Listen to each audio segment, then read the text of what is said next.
Starting the stream.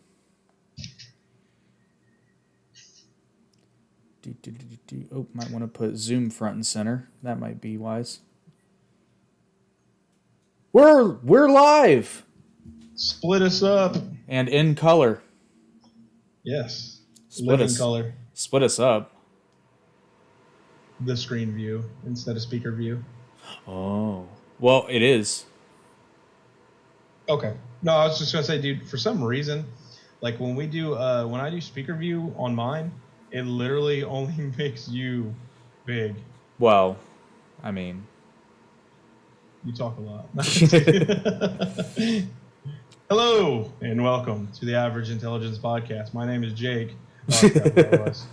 My name is Jake and I'm an asshole. But not tonight, because we are going to be discussing Top Gun Maverick. Nate, reviewing, I feel is a bit inappropriate because I really don't have anything bad to say about it. I don't. So we're just going to be... Okay, I've got a few complaints, but it's nothing like anything like towards the movie. It's just me. Okay, well, I will tell you why you're wrong later in the podcast. But first... We are going to... See, this is going to be interesting because usually I'm the one that shits on movies that everybody else loves. I knew you would be so into this movie because, like, oh, I love that thumbnail. It's just a good movie, and we'll get into why in a second. But first, for those of you... Well, if you're joining right now, you have first crack at it. And, I mean, you can cheat. So if anyone is watching, I would heavily advise you to cheat and get there first. Our sponsor, Stevie Wicks Cool Beats Candle Company, and actually, fun fact, and I'm not shitting you, this is the blueberry muffin, and it is the strongest scent they have, and this has never been lit. The cap is on it, and I can smell it. What were you burning the night that I came over? That was cherry blossom. Okay, regardless... That small candle gave out so much scent. It was insane. So much so that I'd actually grown nose blind to it because he pointed it out and I'm like, oh, well, whatever. But then we were fucking around on the roof with that antenna. And then we came back inside and I was like, fuck. That is strong. But anyway, if you would like your free candle of your choice, we have a trivia question for you tonight. The first person to answer in the comments wins. In the original Top Gun, they throw the term Rio around, and that's what Goose was to Maverick. Goose was not his co-pilot, he was his Rio. The trivia question is, what does Rio stand for? R-I-O. It is an actual term. They didn't make it up for the movie. It's a thing. So, first person to answer gets a free 3-wick candle made with love. Jesus, that's strong. Of their choice, I personally do recommend the blueberry muffin, but you have one of several scents to choose from. I don't know what a chent is, but you've got them. Just visit the web. If you win, just visit the website. Let us know what scent you would like, and then we'll figure out a way to get your information. And then just wait in the mail because it'll come free of charge. I'm not even going to do that infomercial bullshit. Just pay shipping and handling. They're paying it. Which actually plug your Instagram information so they can just message you on there. That'd be a lot easier. Oh yeah, 100%. Or Facebook. I forgot to throw. Oh no, I think it's in the description. Okay. And if it's not, just jake.account.ability. It's real easy. You can find me. I'm not hard to find. I'm not one of those fucking pansies that puts their shit on private. Yeah, me neither. Because I don't give a fuck. I get a lot of hate. I get why women do it. I totally get why women do it. Don't know why any guy would do it ever, but except the Instagram hookers. Hey, if you see one, let me know. And then the other thing I want to plug before we get into the movie is I mentioned it last time, but there is a link in the description to my special 5 things you probably didn't know about Top Gun video. I mean, you can watch it if you want. It's pretty cool. There's some cool shit in there. And it touches on our plans for Sunday. One of the facts you may not have known about Top Gun was the fact that there was a ride at King's... The ride's still there, but it's no longer called Top Gun. No, Goes through a very brief bat. history. Yes, it goes through it. Which, fun fact I learned when doing research for that video, it was originally the Bat. And then when Paramount bought Kings Island, they changed it to Top Gun. No, I'm wrong. Yes, I'm you wrong. are. I'm wrong. The Bat actually was a different type Yes, of ride. It was like you're correct. slingshot. You're correct. They Kill renamed because the ride was new and they decided they were going to make it Top Gun themed. Then when Cedar Fair bought it, they originally renamed, or no, there wasn't an intermediate owner. They renamed it the Flight Deck, and then It was yeah. and then they renamed it and repainted it the Bat as an homage to the original Bat that operated until 1983, I believe. Correct. It's in the video. There's also a really kick-ass series on YouTube I found. I forget the name of the channel, but it's the complete history of Kings Island. And the 3rd episode came out yesterday, I think. Which I haven't watched it yet, but it covers the 1990s, so it'll cover the Paramount ownership, which, in my opinion, was its heyday. But we shall see. Anyway, we're not fucking around anymore. Because I feel the need for speed. Did you watch the original yet? No. Oh, you should. But that's from the original. But anyway, we're going to get right into it. So this is going to be interesting because you have not seen the original Top Gun. No. I have. I fucking love that movie. But I love this one even more because this may be... I put the tagline in the video is movie of the summer. That's a sure thing. But it might be the best movie of the year. Summer's not over yet. And, I know. What's coming out? Dragon Ball Superheroes coming out. Oh, Jesus Christ. That doesn't even hold a candle. I'm legitimately cautiously optimistic about Dragon Ball Super. I was the same way about Broly, and it ended up being pretty good. See, but it was... I don't like Broly as a character, just saying. I think he's the dumbest. I'm worried about the animation. I'm not feeling it. I think it's because it's similar to the Battle of the Gods animation.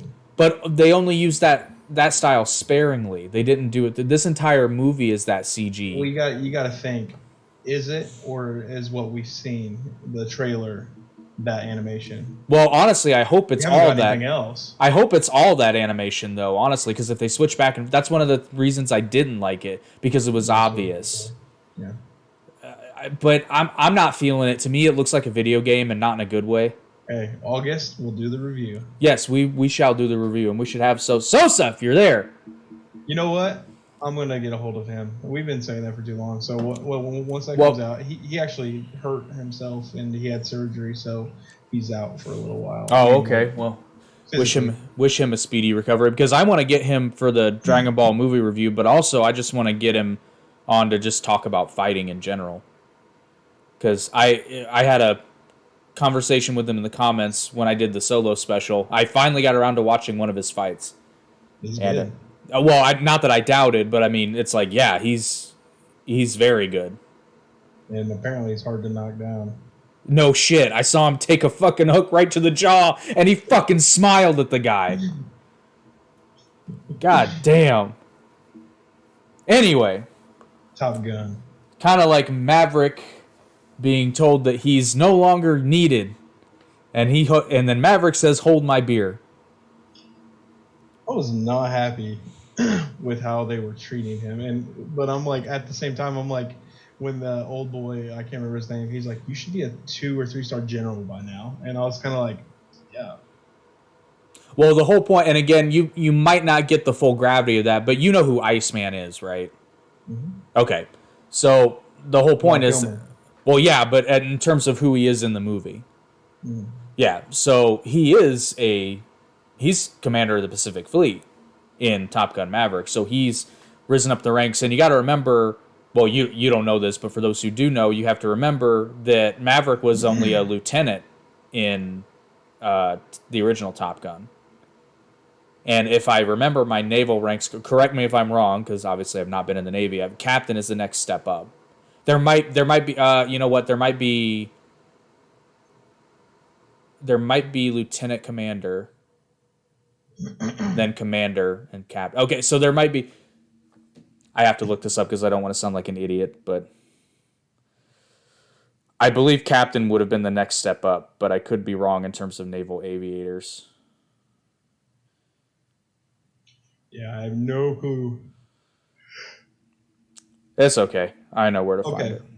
But we're going to backtrack to the beginning of the movie. That that speed record, the 10.3, Mach 10.3, that was insane. That whole scene just, it felt so good. Well, and then fun fact about that. Okay, so I was right the second time. You got lieutenant, lieutenant commander, commander, then captain. So he's risen through the ranks somewhat, but not near as he should have been in like 35 years, 36 years. Yeah. Because after captain, you've got rear admiral, lower half, rear admiral, vice admiral, admiral, fleet admiral, and then you get into various extremely higher ranks. But fleet admiral would be the top until you get into like Pentagon territory. But anyway, fun fact about that test flight scene you were talking about, the shot where he flies over the admiral coming to shut him down and the shed like breaks apart, that was legit. They filmed it in one take because after the flyover, they destroyed the set from the shockwave of the jet. Like, I would have been kind of scared to be that actor. That was pretty gnarly. Have you been around any sort of jet when it's flying over? Going supersonic. No. It's weird because it is quite literally traveling faster than the speed of sound. So you see it, and then the sound comes after it, and you feel it. That shit's so cool. It's crazy. Like, you know it's gonna happen because it's been explained to you, but then it's a weird. I mean, basically, it would essentially be like this. You feel the shockwave after. I don't know why it sounded like a car. I can't do an afterburner. No sound effect. But it's a Honda. But yeah. So fun fact: I've been present for an F-14 and an F-18 flyover in my life, as far as jet fighters go, and that was fucking surreal. Particularly the F-18. Oh, dude. Like I said, it's like they fly over and they should be making a noise, but then it comes. We'll get to it later in the review, but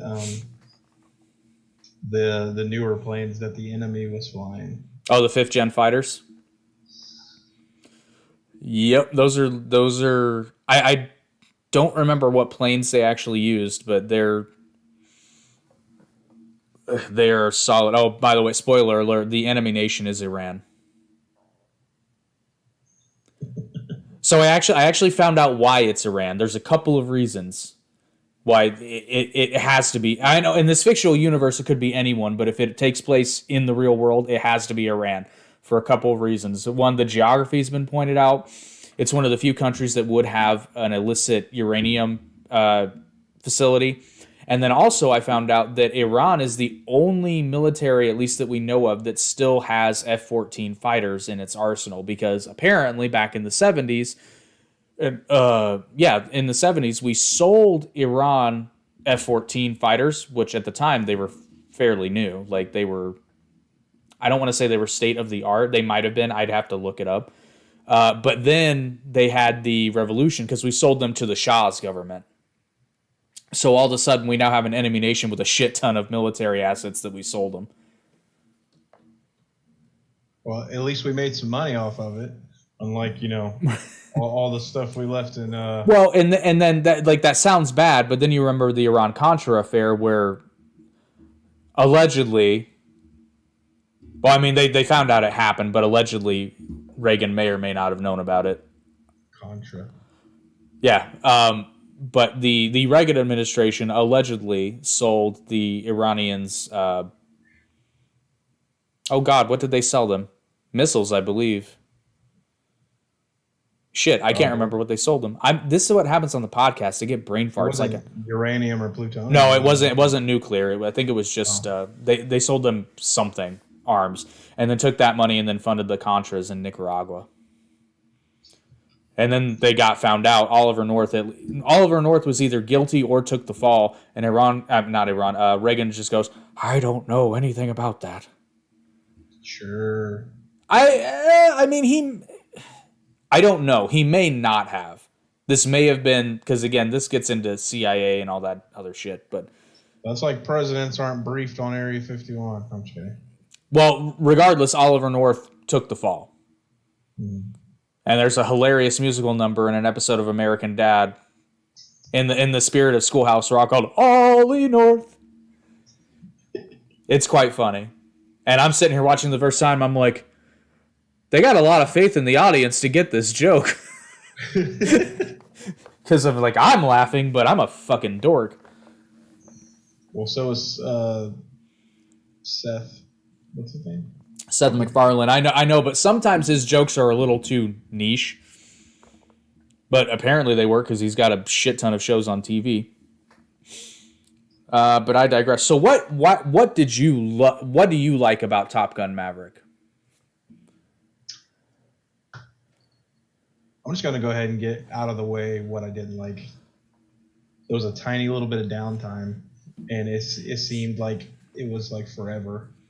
It really wasn't that long. It was just me because I don't know. Like I was expecting the entire movie to just be action packed, and it was more story. At the end, a lot of action, and then the action from the training. That was it. Other than that, I loved the movie. It was really good. But what did I like the best? I just loved how much of a smart ass Cruise was. It worked. Oh man, and I gotta tell you, not smart ass, arrogant. And they tone it. He can back it up. Well, and they tone it down in this one because Maverick's older. And is he worse? Oh yeah. As I said, if you watch the original Top Gun, you'll see what I mean. One of the things I loved about the movie was the fact that it was a logical progression. Like Maverick's not acting like he's still brash and still a Maverick, pun intended, but he's also acknowledging that he's not 27 anymore. He's older now. He's not quite ready to move aside, but he knows he's going to have to. What's Kenobi? Oh, the Disney Plus series about Obi-Wan Kenobi. Oh, Sosa said put me on for a season review of Kenobi. We can do that. Did they release the entire season or are they doing it? I haven't watched it yet. I want to, but now I'm concerned because a little while ago. Oh, I've heard some things about Kenobi, and now I'm a little concerned. What is it? Well, I'm pretty sure if it's what am I gonna assume you heard? Like it's really woke. Not, I mean, I would be the first to point that out. It's not so much that it was woke, but basically that it's really not about Obi-Wan Kenobi. It's about some character they made up, and they're basically using the character of Obi-Wan Kenobi to shoehorn this person's story in. But I don't know. I've not watched it yet, and we will see. I don't even think I've watched the last two movies that come out. Don't bother. They're shit. They're absolute dog shit. I liked the first one. It was alright. The only way they can salvage Star Wars at this point is if in episode fucking 10, Luke wakes up from a nightmare and we just say that was all a dream he had. That's literally the only way you can. And you will have to shit on the new trilogy, but it's okay because it's shit. Disney does not get it. They were pissing off fans left and right. But they do, because The Mandalorian was fucking awesome. Just put the right people in charge of it. Just fucking give it to Jon Favreau. He'll fix it. Like, listen, Netflix is starting to get it. Because people speak with their wallets, and to circle it back around to Top Gun, this movie, probably one of the reasons I really like this movie is because it gives me hope for the future. Because it's so funny because all these fucking woke fucks don't get it. Top Gun Maverick has all of the following. It has so many things that like a woke group would want. It has a diverse cast. It has a couple female leads, one of whom is in a combat role. It's got. I'm just trying to think of all the what is some other shit that woke people like. It doesn't. It's definitely not transphobic because it doesn't mention it, but because it doesn't come up. Like you don't have to bring it up in every single movie. There aren't any gay. There aren't any gay characters that I'm aware of. But again, it doesn't come up. We don't have time to explore. We barely have time to explore Maverick's love life, which really isn't a romantic subplot as much as it is another way to reinforce the fact that Maverick is getting older and he's starting to realize it. That's one of the reasons because and you'll see what I'm talking about when you watch the original. Maverick's relationship with Charlie is very much just the need for a romantic subplot. There's a little bit that contributes to Maverick's character, but it wasn't necessary through Charlie. It could have been done in different ways. And I get it. You have to have a leading lady.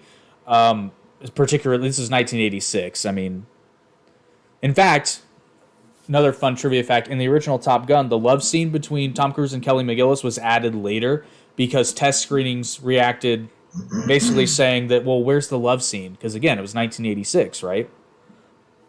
That's why it was all shot in silhouette because both characters' hair was longer and Kelly McGillis had actually dyed hers brown for another role when they did the reshoot. That's why the whole thing was shot in silhouette. And yet, it's one of the most... I shouldn't say... It's a very iconic love scene in cinema. I shouldn't say it's one of the most because I don't know that for a fact. But Take My Breath Away is a goddamn great song, as is the rest of that fucking soundtrack. And if you don't believe me, if you don't agree with me, you fucking fight. I don't care. Because you're wrong. It won a fucking Academy Award. But listen, when he jumps out the window to hide from the kid, and the kid's standing right there.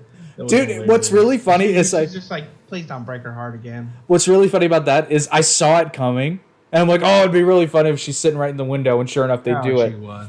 Like, this movie is... Oh, so I'll finish up my woke point. Actually, we'll just go through. Of the main cast of fighters, we have, like I said, we have a woman who is in a combat role and actually ends up going on the mission. Spoiler alert. Let's see.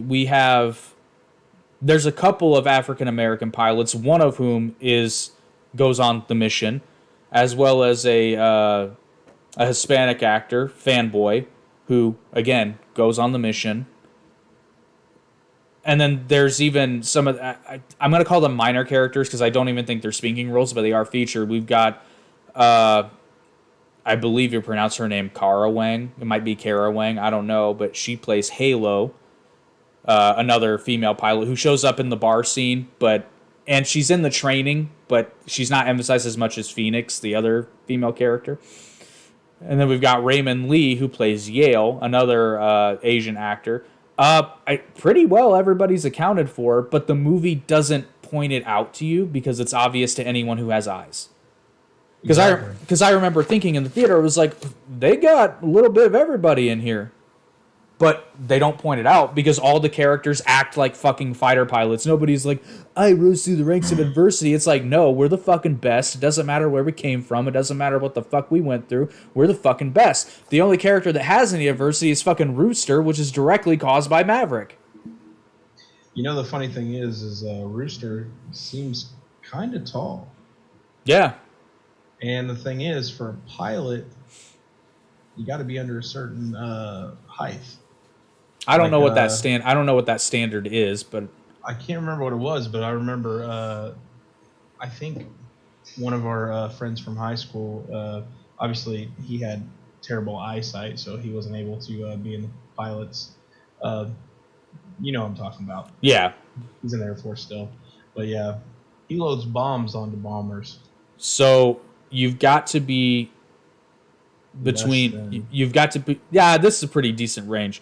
The current Air Force guidelines for pilot height is between 5'4" and 6'5". So you're. Oh dang, 6'5". Yeah. So no, I think you're pretty good. So, what the heck? So Tom Cruise is literally like 5'4". He's 5'7". Is he 5'7"? Yeah, but he had. How tall are you? I'm 5'10". Oh, okay. So I was 5'7" for the longest fucking time, and then I shot up that additional 3 inches. Hey, 3 inches may not seem a lot to some people. It's fucking lot. I'm 2 inches away from 6 feet, and I feel it daily. But fun fact, though, Kelly McGillis, Charlie from the original Top Gun, was 5'10". So in scenes with Charlie and Maverick together, Tom Cruise had to wear lifts in his shoes, or they had a box that he would stand on for mid and close-up shots so that he would appear to be the same height, if not slightly taller. Which is interesting because there are very few scenes where they're together and you can see their entire bodies. In fact, I don't think there are any. They're either not showing his feet, or if they are, he's wearing lifts, like I said, in his shoes. I'd have to go back and watch it, but I can't remember. That'd be so uncomfortable. Oh, I know, right? But I mean, it's Tom fucking Cruise. I mean, it obviously doesn't bother him. No. He was, I don't know. I don't really have too many complaints about the movie. It was so fun. Like, that was the thing about the movie. It was so fun. And then, where are we at in the timeline? Just checking our audio. Double checking. Yep. I mean, the story's great. It makes sense. It doesn't shit on the original, but it also doesn't overdo it with the nostalgia because it's not just a repeat. Okay. No, go ahead. Finish your thing. Well, I was going to say, the only thing I was afraid of, I didn't think it was going to suck. I just thought it might have been a repeat. When I first saw the trailer, what I thought was going to happen was that the military wanted to transition to drone fighters, and Iceman calls in Maverick to show and teach pilots how to outfly drones. And I thought that was going to be the plot of the movie, which wouldn't have been terrible, but this was much better. And like you said, it's got basically no cons and a lot of pros. And I was shocked at how good the story was. Because the way I've been describing this movie is it takes everything awesome about the original, does it better, and adds a better story with better like character work. Kudos to that director and those writers. Yeah, because they took something that it would have been very easy to just make Top Gun again and not really push. And especially what I loved, and this is one of the many reasons why it feels like this movie was made for me, is the fact that the vast majority, and I can't tell you what was and wasn't CGI, save for some of the obvious explosions just for safety reasons. Not that they looked fake, because they looked real as shit. But obviously, it was probably CGI when the plane exploded and crashed into a mountain. But, fuck, I don't know. There wasn't much CGI. Yeah, it was virtually like rare. Well, and again, I think it was only for safety reasons. Yeah. Because there are obviously things you just can't do safely. You're in the air going supersonic speeds. Like, they did not go cheap on the budget. They spent some money. Well, they made it all back and then some, because shit. Oh, yeah. I mean, it's fucking ridiculous. And this one was a little bit less overt, like USA, but that wasn't. But it also wasn't like America isn't what it used to be. It's like, no, these are all badass American pilots who are willing to risk life and limb to protect their people of the United States, and they don't need to make a political statement about it. It just is what it is. Did you see the controversy over his jacket? I followed that immensely, but maybe you can explain a little. Well, and they actually ended up. The controversy was okay. So I touch on this in my video as well. So I'll give you the condensed version. When the first trailer, and this is back in like 2019 or 2020, when they first showed the trailer, on the back of Maverick's bomber jacket in the first movie, he's got 4 flags on. He's got the United States flag in the top left, the United Nations flag in the top right. The bottom left is the Japanese flag, and then the bottom right is the Taiwan or Republic of China flag. And this is in the first movie. Now, in the trailer for Top Gun Maverick, he puts that same bomber jacket on, except the U.S. and United Nations flags are still there, but the Japanese and Taiwanese flags were replaced with just random symbols that kind of had the same color scheme, but were obviously different. The Japanese flag was like this white square with this red triangle, And then I don't remember what they did for the Taiwanese flag, but same color scheme, different flag.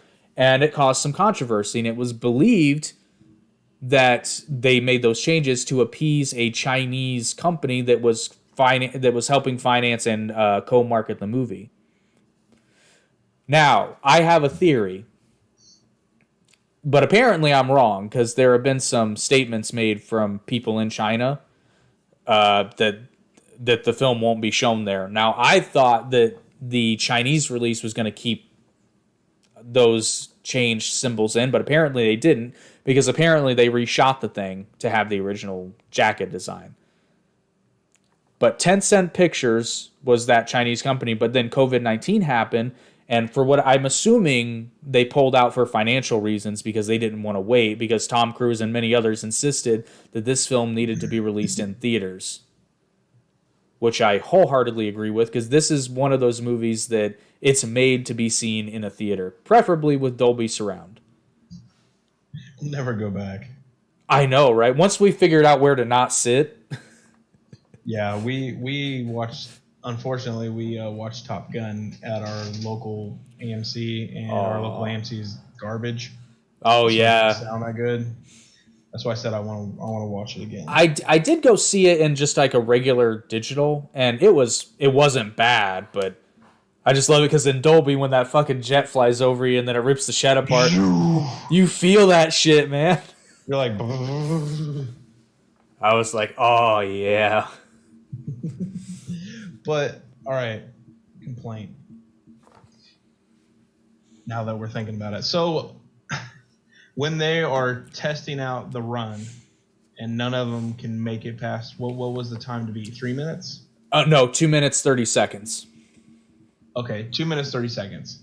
And then all of a sudden, Maverick comes in and he does it, at the end of the movie. So, spoiler to anyone who just popped on. He comes in and he makes the run and then proves it, and then obviously ends up going on the mission. And then all of a sudden, everybody's magically able to do it with like almost no issue. And do you think that's pilot intuition? Like, no, what they're actually in danger, or they needed someone to do it so they could see it? Kind of the second one, but let me, because I have a theory about this, and to me it makes sense. So I figured you'd have something on that.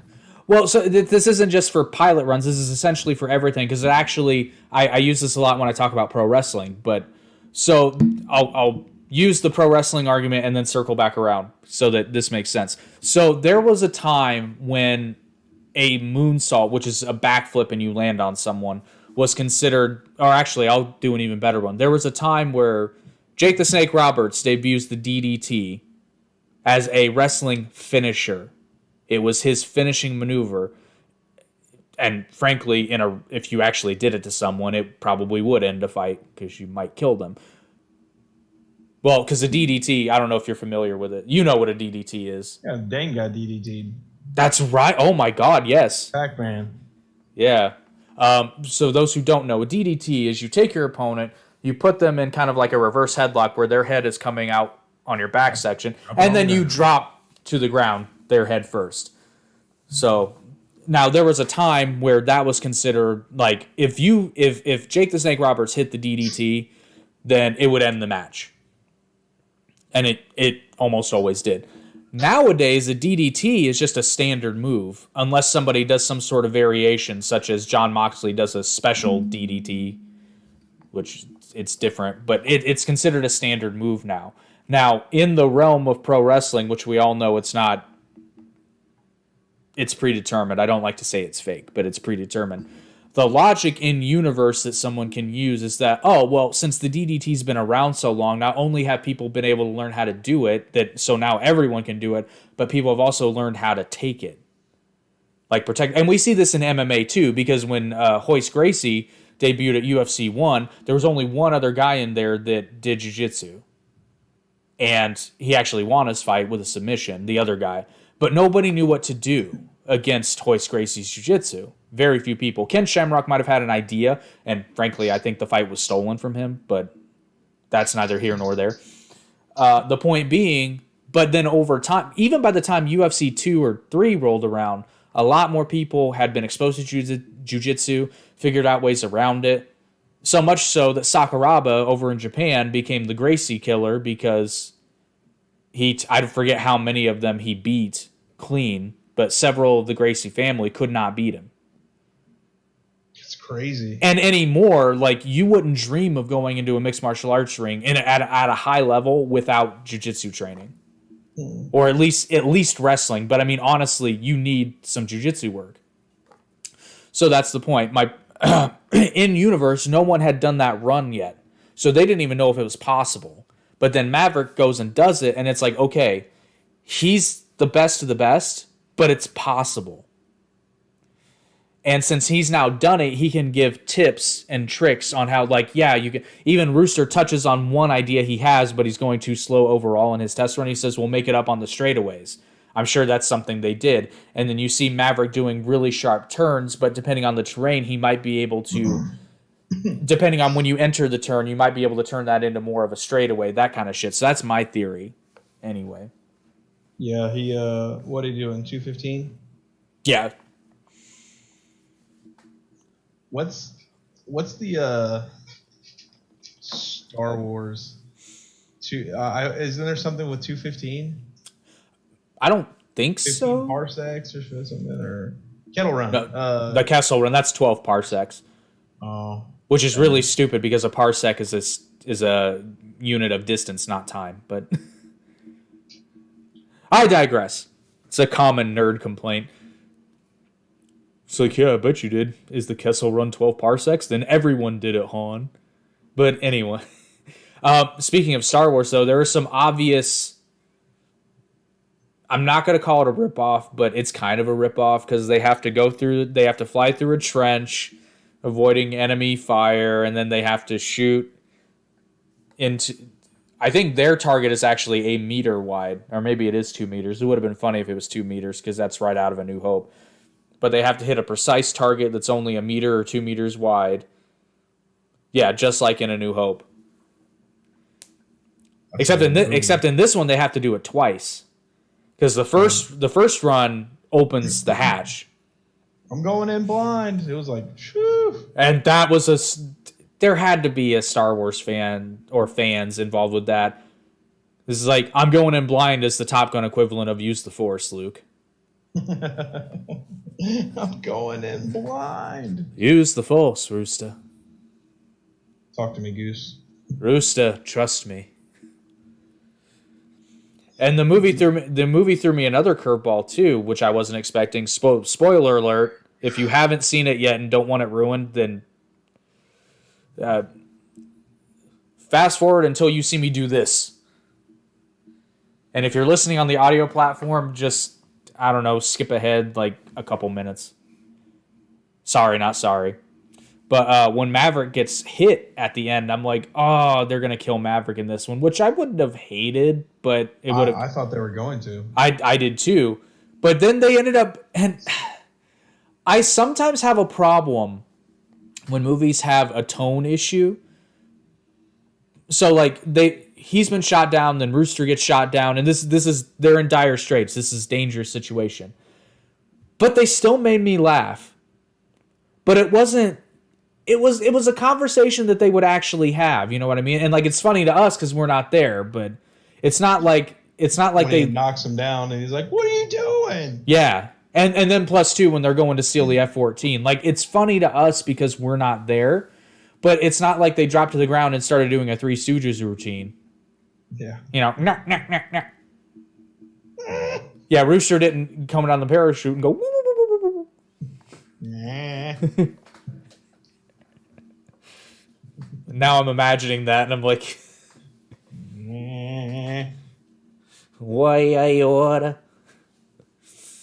But it made me laugh, and yet at the same time, I was still like, you felt it. You felt nervous, like, oh God, what if they get spotted? Like, you know, there was still tension.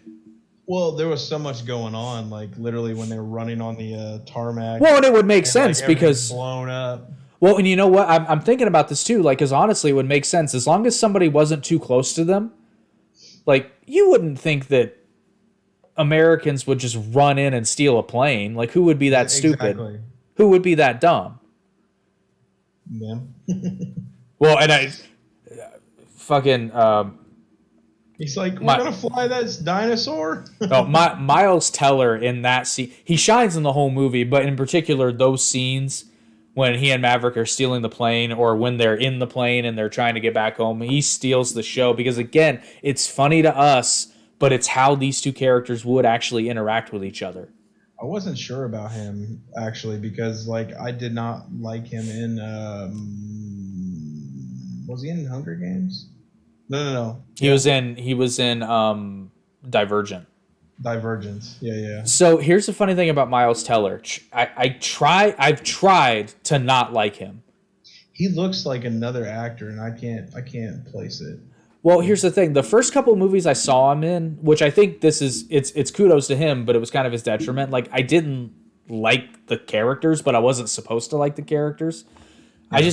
I was like, he looks weird. He sounds like a fucking asshole, but the mustache. Loved it. In this movie, I loved it. I thought he was perfect. And then I liked his work in the Divergent series because he plays the character well. But almost every other movie I've seen him, I'm like, fuck, I don't want to like him, but I can't help it because he's good. He's a good actor. He is. It's the opposite of Robert Pattinson. You're such a dick. Well, literally, Robert Pattinson is a very good actor. No, he's not. You didn't like him as a Batman. He's gotten you all fooled. He's the shits. There's only one movie he's good in, and it's because he's an obnoxious French prick, which he does extremely well because he's an obnoxious prick. Fucking, I'm gonna hold my Harry Potter wand like a gun because I feel silly waving it like a magic wand. You fucking idiot! Thank God I forgot he was Cedric. Yeah, best part of that whole movie is when Robert Pattinson dies. No, Mr. Diggory. It's not, and I've got nothing against Cedric Diggory. It's solely because he's played by Robert Pattinson. He does not live in your head rent free. Actually, no, he doesn't. It's just people always bring him up, and then I just go, ugh. Hey, you brought him up. I'm vengeance. I did bring him up this time. That part was awesome, dude. No, it wasn't. Like where he's sitting abusing, he's abusing that poor man for what? Loitering? No, he's doing a lesson right now, and it's a life lesson against loitering. Yeah, no, how do you know? They're getting ready to beat him down. And No. Maybe these young gentlemen were trying to give him directions. Where are you going, sir? You lost? My face isn't painted for any reason. How do you know that they weren't on their way to go clean up graffiti? They were on their way to. They may have been mass. Possibly. You don't know. And here here comes Robert Pattinson being like, "Fuck your religious freedom! I'm gonna beat the shit out of you, motherfuckers." Are you trying to say that this is the whole freaking Johnny Lawrence and freaking that he's the good guy and is the bad guy? In that universe, yes. I do think that Johnny Lawrence is the good guy. I think that they were both young and they both made mistakes. But if we're really going with who's the bigger dick, it was LaRusso. It's Danny boy. Because he didn't have to do anything to him in the bathroom. Nope. Well, there's that. But even at the initial confrontation, shall we say, he didn't mind his business. Exactly. Mind your business, bitch. He didn't. Mind your business. Mind your business. He didn't hurt her. How do you know he wasn't going to just go get fresh batteries for that radio? It was the 80s. That required a screwdriver. That wasn't a simple latch. He was just going to take it to his bike, put some fresh D's in there. Fresh D's nuts. And then LaRusso had to come and was like, "Johnny, leave her radio alone." Listen, the 80s were awesome. Iron Eagle. Top Gun's Chappie. Top Gun's freaking silly cousin. Older brother. Yeah, because Top Gun. Over? Oh yeah, I think Iron Eagle was 1982. Top Gun was 86. Choppy. Actually, it's funny because Iron Eagle was one of the reasons that Top Gun almost didn't get made because they felt that American audiences had no interest in aviation films. Apparently because Iron Eagle 2 didn't do so hot. I don't know. In a world without Top Gun, it sucks. Tom Cruise is still an actor, just not as big. You know the funny thing is like Tom Cruise, like almost every movie he's put out action-wise, I've always liked it. And one of my favorites, and like I get hate on, I don't know why, but like is War of the Worlds. I love that movie. So I didn't watch that movie for a very long time because I'm actually a big fan of the original, like the radio broadcast, War of the Worlds. So I didn't watch it. But then I did watch it by accident. Aliens are coming down, yeah? Well, but here's the thing. I did watch it kind of by accident, and I'm looking at it, I'm like, you know what? This isn't bad. All things considered, I mean, this is really not bad. Like, this is pretty solid. And as much as I try to dislike Tom Cruise, like, as a person, if he's in a movie, I mean, I can't think of... I'm sure there are bad Tom Cruise movies. I just haven't seen them. And I'm including Legend in that list. Oh, my God. I watched Legend because I was told it was basically a ripoff of Zelda, and I'm like, it absolutely is. You liked Labyrinth. Speaking of Labyrinth, we can tie that to Top Gun Maverick, actually. David Bowie. No, okay, so here's a fun little Easter egg that I noticed. So Jennifer Connelly plays Penny Benjamin. Well, Jennifer Connelly's the girl from the Labyrinth. Yeah. Yeah. But did you notice that when they're in the bar and she and Maverick are talking, a David Bowie song is playing on the jukebox? Yeah, it was, what was it? I don't remember the name of the song, but I instantly recognized it. I can't remember what song it was. I've heard it. It's a very quintessential Bowie song. They did it for a reason because a lot of people were gonna... I think the only more obvious one they could have picked would have been Under Pressure, but then you hear Freddie Mercury as well. I thought it would have been fun. I think they could have gotten away with playing something like Underground from Labyrinth, but that song might not be on a jukebox. Maybe not. Probably not. That would be like playing Princess of the Universe in the background for a Queen reference. It's just my favorite David Bowie song will always be Ziggy Stardust. Well, yeah. Actually, come to think.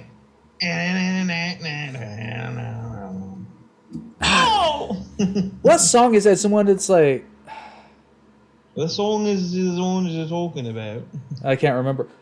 So I want to remind everyone who's watching, we're having a contest to give you a free candle here. And if you're listening on the audio stream, go ahead and try, because... The audio stream, Scoob! I like Scoob! And then if you're watching the video after the fact, if it hasn't been announced yet, you can go ahead and try. The trivia question, in the original Top Gun, Goose and the other, quote, backseaters are referred to as Rios. What does Rio, R-I-O, stand for? Answer the question first, and you get a free 3-wick candle from our wonderful sponsor, Stevie Wick's Cool Beans Candle Company. It will be mailed to your home, directly to your home, like all their other fine artisanal soy wax, all natural, clean burning, cooler burning, completely safe, non-toxic, easy cleanup candles. Absolutely free. Absolutely free. We're not doing that. You pay shipping and handling bullshit. Did you mention the United States only, or? Well, okay, sorry. Yeah, it's United. You know what? Fuck it. United States and Canada. Well, actually, I don't know if we can ship these to Canada. Probably. I don't see why not. If we can ship it to you? United States, motherfuckers, because proudly made in the USA, just like Top Gun. So you can read that, yeah. Yeah, look at that. Proudly made in America. You can win this by telling us what Rio stands for. And you don't have to go with this one. There are several other scents, but I do recommend this one. You don't even have to burn this one. Link is in the description, and you can go to the website and check out our sponsors, candles, and they even have subscription boxes. Yes, you can have candles delivered to your house monthly, so you don't have to fuck with it. You fill out the form once, pick your scents, and then it's done. Unless you want to change your scents, which is super easy to do. Or if you don't want to do the monthly commitment, you can just get a single box. You can get as small as one candle. So get off your ass. Actually, you don't even have to get off your ass. You can do it right from your phone because they have an exquisite mobile-friendly website. It's 2 thumbs way up, just like Top Gun Maverick. In fact, I will say the original Top Gun... Had Stevie Wicks been around for the original Top Gun, they would have had these burning in the background of that silhouette love scene where he made sweet, sweet love to Kelly McGillis. And he wouldn't have turned to Iceman and said, "You stink." He would have been like, "Is that blueberry?" I like it. But yeah, I mean, what is there bad to say about Top Gun Maverick? I haven't even heard any critics say anything bad about it. Because it's fucking awesome. Like, this is what... Like, you and I, we grew up in the 90s, and I think the 90s was one of the...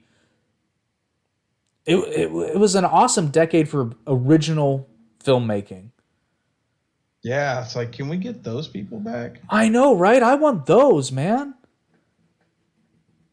Like, late 80s, early 90s, some of the most iconic films of all time came out. And even Well, not even great movies that came out. Well, I mean, they weren't like super popular, but they became cult popular later on. Like, you probably don't know this movie. You might. Explorers. I feel like I've heard of it, but I don't think I've seen it. River Phoenix and Corey Feldman are in it, and then another actor I can't remember. But basically, they're 2 of them are smart, and they literally create a bubble that's with their computer programming, and they're able to fly in it, and it's fucking cool shit. That sounds like such a 90s movie. 80s. Oh, sorry, yeah, that would be an 87 80s or 88 or something like that. Actually, come to think of it, that good movie. And then hell, The Sandlot and freaking. Oh yeah. So many good movies in the 90s and late 80s. Well, and the thing that I can't stress enough is that for the most part, these were all original. Like, it was a concept that was created, the script was natural, and like it didn't necessarily need to become a franchise. Like, well, these people were creative. Like, nowadays, like, it doesn't seem like they're creative. It seems like they're just trying to like, well, let's grab some old movies, watch them, and then just get an idea. And I'm like, then you end up copying. Well, what it is people were watching old great movies and taking what worked for them, but then making it into a formula. Yeah, but the thing is, it's like, don't use that formula. Just try to make a new movie. Well, but nothing no one's ever heard of. But again, Top Gun Maverick is at its essence, it's a very simple movie, and I don't mean that as a bad thing. And it was very predictable. I will say that. Right, but not in a bad way. Yeah, but not in a bad way, because you're there for the spectacle, but you stay for the story. Hangman is chilling in the F-18, and like literally, like as soon as they're getting ready to get down by that the 5th gen of jet, I look over at my wife and I'm like, Hangman's going to destroy that vehicle. But here's the thing, and this is why they were smart, because they cast enough doubt in your mind to still keep it suspenseful, because they show that scene, and this was done deliberately, this wasn't to fill time, when Hangman requests permission to lift off and engage and help Maverick, they deny him. Yeah. So they did that deliberately. So as far as they're concerned, nobody else is in the air. It didn't doubt. I didn't doubt it for a second. I didn't doubt it for a second, because again, it's a satisfying ending that makes sense, doesn't insult the viewer, and it doesn't shit on Top Gun. But when I thought that Hangman was actually going to save them when they were getting chased by the 5th gens, when they both were in the air with their F-18s. Before they got shot down. Oh, okay. Yeah. So I thought he was going to come in then. I was like, and then it threw me off, And then I was like, It and then it got to that part where they're getting ready to get blown up together, and I was like, it kept raising the stakes. And let's talk about Hangman for a second, because as far as he was the epitome of a fucking 80s actor, dude. Like, he just felt so 80s, and I was like, dude, they did good on that. Well, and not only that, but awesome. I think he might have been the best written character in the film.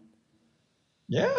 And here's why. In terms of his overall arc, because he starts out, it's funny because and I will share this. Glenn Powell, the actor that plays Hangman, when I saw that he was going to be in this movie, I was like, oh fuck, it's Chad Radwell. Because I can't see him as anything else. Because he did such a hilarious job playing that character in Scream Queens. At least the first season, because I didn't watch the second season. But god damn it, he's so fucking funny. And he plays that character so well. I'm just expecting him to be like Chad Radwell in this movie. And it's like, and you're stupid. You know? But no, he's fucking phenomenal. And the first scene where you meet him in the bar, I'm like, fuck, he's an ass, but I like him. He's like, this here's Bagman, Hangman, whatever. When he's his smile though, it's like he clearly watched, because I feel like he watched. To me, it seems like he watched Top Gun and was like, okay, I'm gonna act kind of like Maverick did. I'm gonna play this character as though he's just like Maverick, but he doesn't realize he's just like Maverick, and because he doesn't realize he's the same guy. He doesn't quite. He knows Maverick can teach him, but he thinks he's already the best. And then he learns just by seeing how good Maverick is. He's like, oh shit, I can learn something from this guy, but I can't show it. Well, all right, another complaint. God damn. Oh, naked. Tender overpriced. Shit, try us. Naked HD.xyz. Listen. Ma'am or listen, ma'am or sir, if you want to advertise on this podcast, you have to pay us, motherfucker. Or buy a candle, biatch. Or buy a candle, motherfucker. But what was I saying? Oh my gosh, that just threw me off completely. I was not farting. That was my chair. Sure, it was. What was my complaint? I don't know. But finishing up on Hangman, by the end of the movie, he has taken because he's got the skills already, but now he's got greater skills, and now he's a team player, which he wasn't before. That's why they call him Hangman, because he always leaves you out to hang. Your complaint, sir. Okay. Why would Tom Cruise pull someone's papers just because he knows them? It's not because he knows them. Mom asked him, and she didn't want him to get hurt like that. It's like, obviously he joined the fucking Air Force. Well, I know, but apparently, I get it, and put that one in the bank until you watch the original Top Gun. Then I know why. Because of Goose. I get it. I get why Maverick would have done it. But at the same time, it's like, do not limit your kid. And he learned that at the end, and he's like, I gotta let him.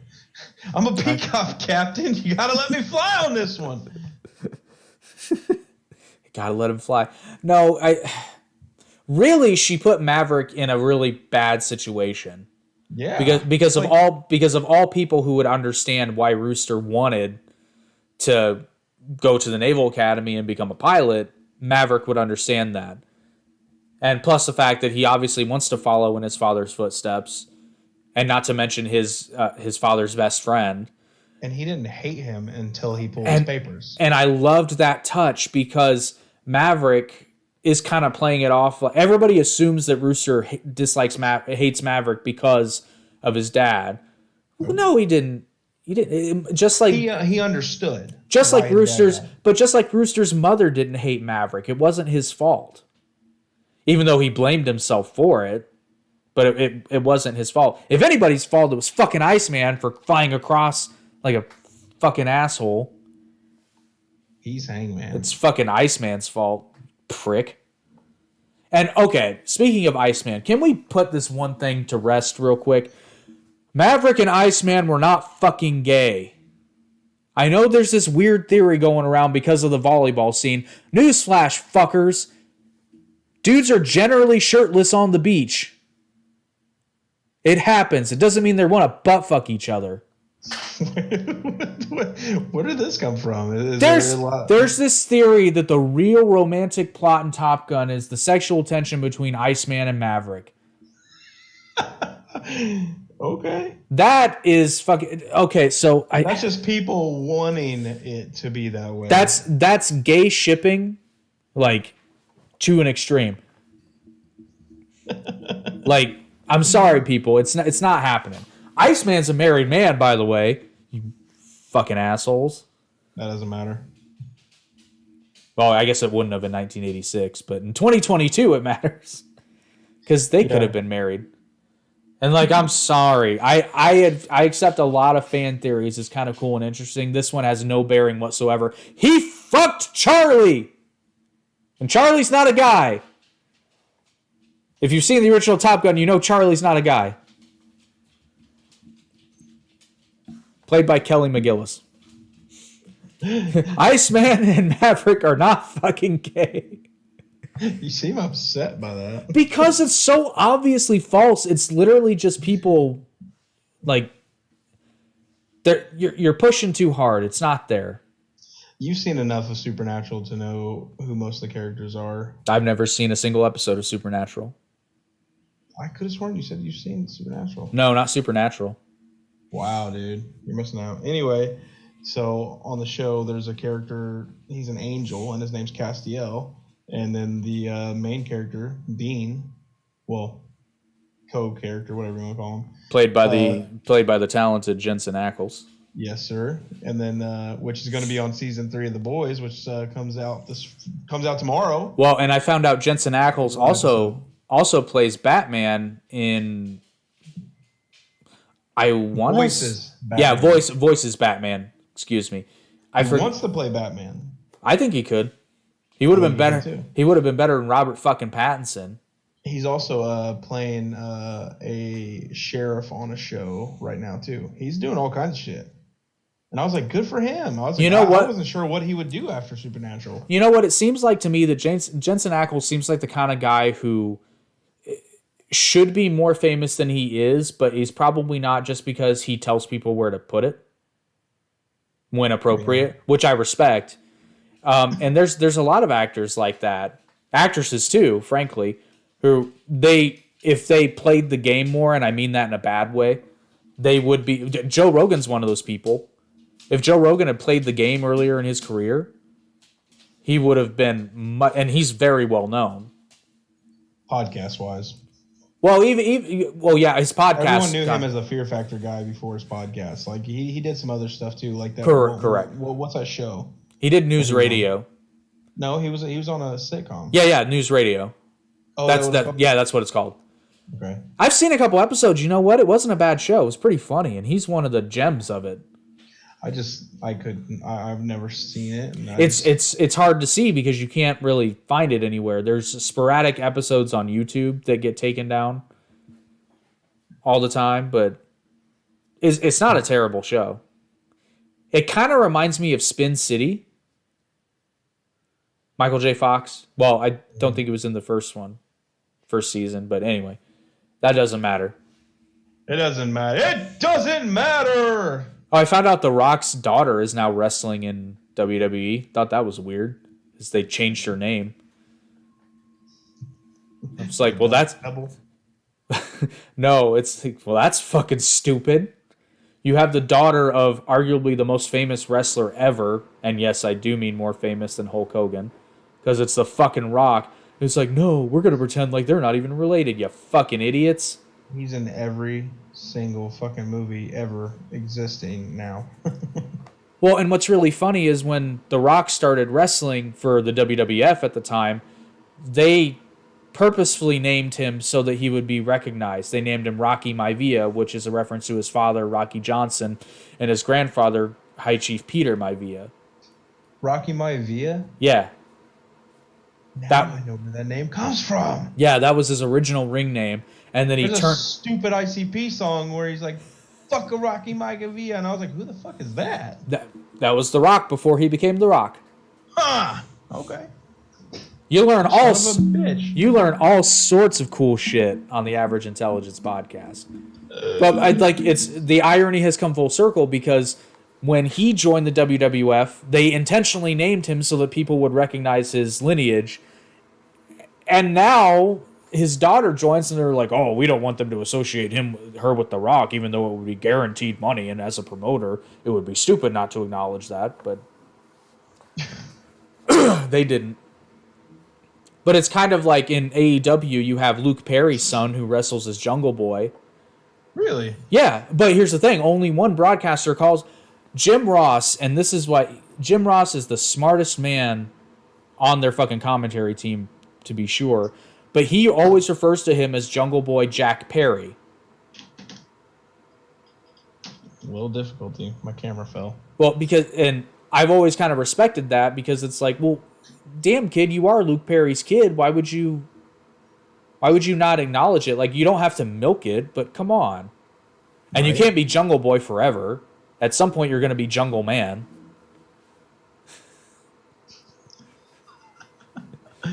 I don't know. Jensen Ackles' character on The Boys. Do you know what his name is?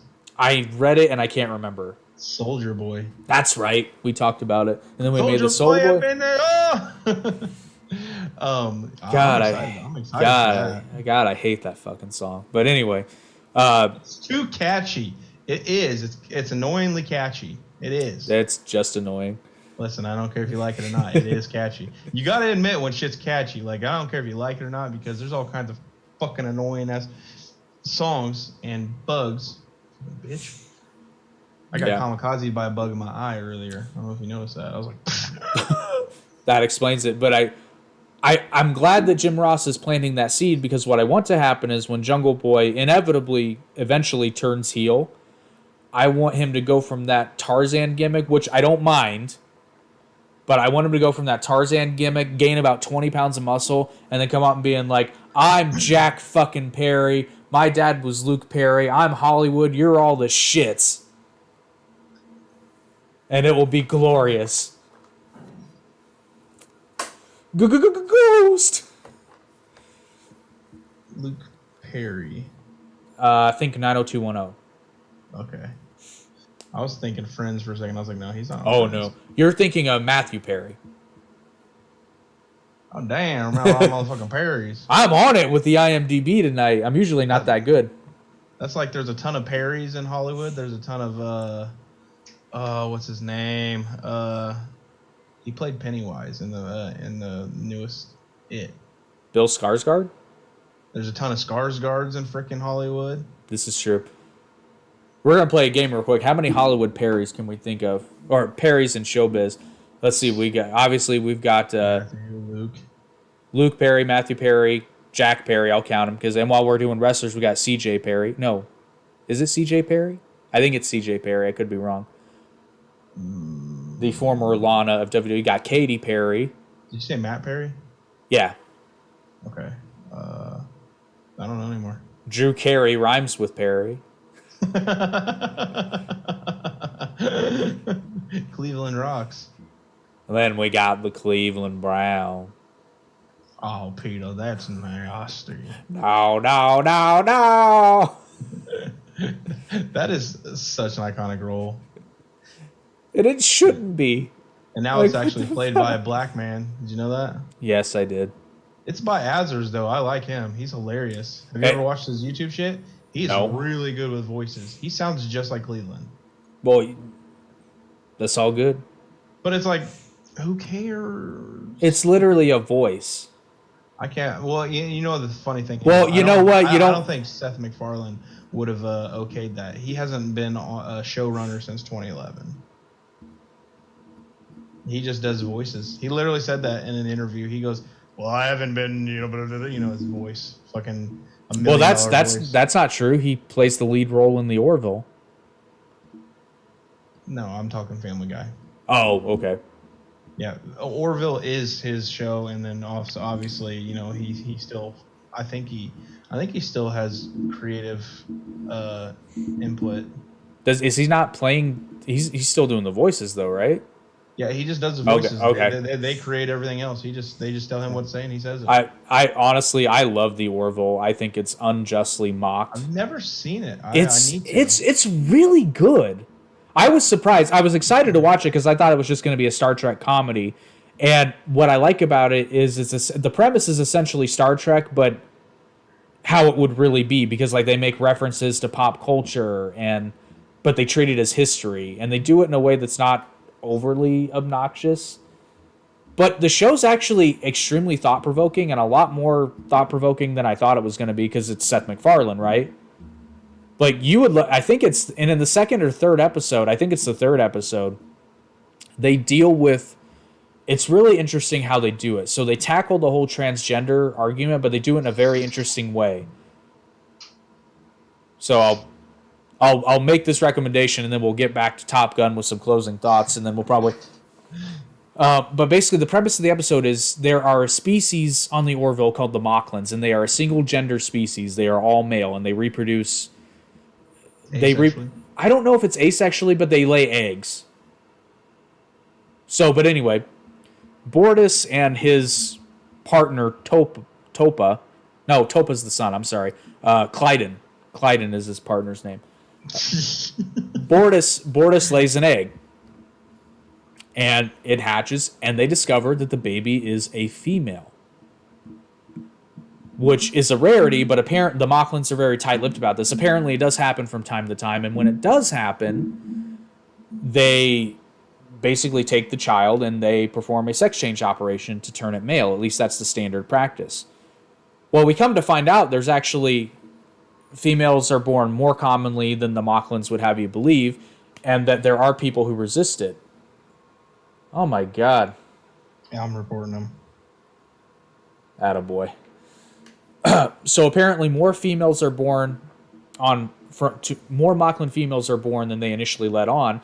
And of all things, two of the crew members show Bortus the stop-motion Rudolph the Red-Nosed Reindeer movie. And this changes Bortus's mind about them giving the baby the sex change operation. So he and Clyden fight over it. They end up having a tribunal on the home planet Mocklus. But it's really funny how they talk about the idea of transitioning children in a way that's not so overtly over the top in one direction or another, but it makes you think about it. And I thought it was extremely well done. And then they tackle racism in various ways that are interesting. And then they tackle things like war crimes in very interesting and thoughtful ways. Like, it's a really deep show that to me didn't get a lot of credit, because everybody's just like, it's a Star Trek parody. It's really not. It's actually Seth MacFarlane's love letter to Star Trek. And there are parts of it, like, don't get me wrong, I love Star Trek. But there are parts of it that honestly I think are better. Like, number one being the dialogue, because Star Trek has a bad habit of being a little, like, trying to be highbrow. Corny? Well, I wouldn't call it corny, but just, like, people don't talk like that. Spock, get those tribbles out of your pants. I don't know. I think most versions of Star Trek, except maybe some of the newer ones, have been a little too idealistic. Where it's like everyone just loves Shakespeare and classical music. Whereas one of the plot points mentions reality television in the Orville. Like, it seems realer. Not to mention, it's a beautifully shot show. Everything makes sense, but they make room for comedy when it's appropriate. I need to go back through and watch all Star Trek. Actually, there's a great episode of the Orville that deals with porn addiction.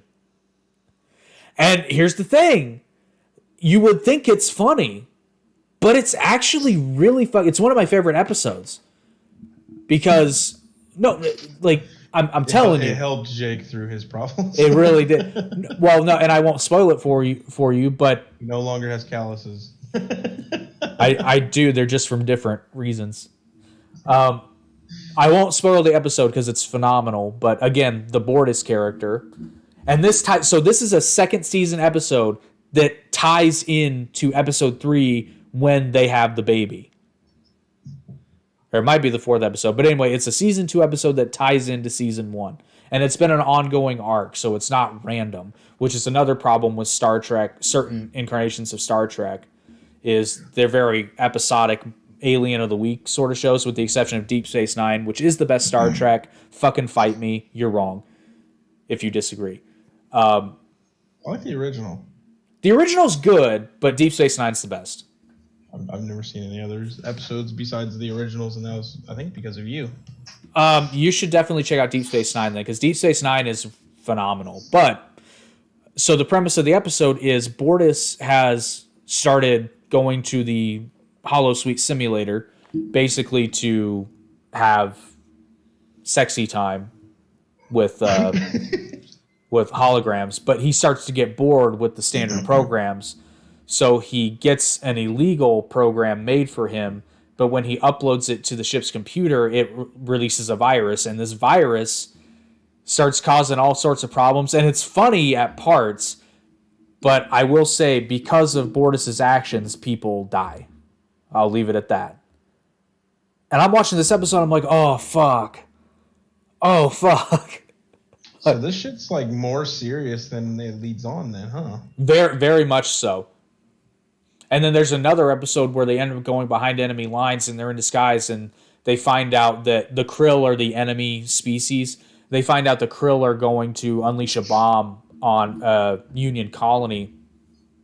So they end up resolving that they're gonna kill everybody on the ship. They figure out a way to do that, but then they find out that there are children on board. I'm gonna start this show because you seem to know a lot about it, and I think we would definitely have a episode to do on because. Well, the new season just debuted. Season 3 just debuted on June 2nd, so it's How many episodes are in a season? Do you know? I mean, it's a standard TV show, so I think it's like 20 something. Okay. I can't remember. It's 13 or I think it might be 13 actually, because it's an hour. New show to watch. Oh, it's on Hulu in its entirety up to the current episode, so you'll get hooked. It's very good. But they discover children are on board, so they have to wrestle with very real questions like, did they save one of their outposts, or do they run the risk of killing children? Right. You know, it's like Star Trek Deep Space Nine runs into problems like that occasionally in episodes. That's another very good show. But it's got nothing on the badassery of Top Gun Maverick. Because on Top Gun, we don't give a shit about the enemy. We'll kill all those fuckers. And by we, I mean the actual aviators, not us, the viewing audience. Yeah, exactly. We're not trying to hit anybody. Except for those goddamn dirty enemy fuckers. Goddamn. I don't think I had anything. Oh, another interesting fact. One thing I did want to touch on is the plane that Maverick is working on at the beginning of the film is a P-51 Mustang. It's actually Tom Cruise's plane. And it was funny. I was in the theater. I'm like, oh shit, that's a P-51. That's my favorite. That's my favorite of the World War II era planes because they are. Of course, you'd be the one to scream it out. I did. I said it in the theater. I was like, "Oh shit, that's a P-51." That plane is fucking awesome. Tis one of my favorites. Well, it's probably my favorite of the World War II era planes, but the Spitfire is another, just from its sheer impact of the war. But the Second World War is just a wealth of like amazing aviation feats and change, and unveiled the first jet engine fighters. So that was cool. See, that's a jet engine sound effect, not a Honda. Oh, sorry. I'm trying not to. Sorry, listeners on the podcast only. They're like this. God, Daryl. See, we just nobody's winning the contest yet, so it's still up for grabs. So if you're watching this afterwards, the contest will go on indefinitely until somebody wins it. So just if you're seeing this, yeah, if you're seeing this after the fact, make sure you check the chat. Make sure nobody's answered already. I'll probably put a comment down below. Actually, I'll do that since we're probably going to wrap up here shortly. I'll put a comment in when somebody wins. But for those of you just joining or just for some reason didn't start listening until now, okay. But anyway, you can get yourself a free 3-wick made with love Stevie Wicks all natural soy wax candle in the scent of your choice, sent to the address of your choice in the United States anyway. I don't know. We might be able to ship to Canada. I don't know. We'll give it a shot. Fuck it. Canada's open too. We'll save you from your government's tyranny. Poor Canada.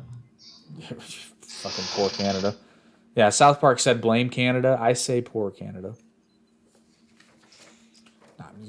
You guys can literally run from your government. You got all kinds of wide open spaces. You can be like, take off, I'm gonna.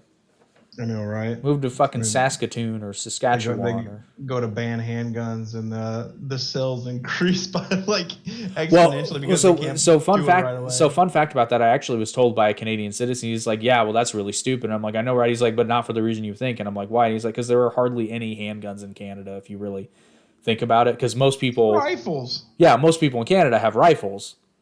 So fucking wildlife. So I was literally like, so this is just Trudeau virtue signaling, and he's like, yeah. That's 100% what it is. I'm like, oh, God, now I think even less of the guy. You fucking dork. Well, that's the thing. If they do this, then there's a next step. And then there's a next step, and there's a next step. Which is what we can never get people to understand. I once had I heard a girl say that Justin Trudeau was hot. I was like, that baby-faced fucking moron, dickwad motherfucker. It's like, he got caught doing brownface twice, right? That racist fuck. I do believe Justin Trudeau is a racist, a closeted one, but I do believe that. Because, literally, in what fucking universe is it a good idea for a fucking white Canadian dude to show up to not one, but 2 parties in fucking brown face dressed as an Indian guy? In what universe is this a good fucking idea? The universe where he gets smacked by Maverick. If only. Can we crowdfund? Put your lift shoes on, fly to Canada, and then slap that sumbitch across the face and say, "Welcome to Earth." Get the church. That's good. Welcome to Earth. I got this. Have Tom Cruise slap him. No, I got it. Have Tom Cruise kick him in the nuts, and then Will Smith is right behind him, and then he slaps him. Welcome to Earth. Welcome to Earth.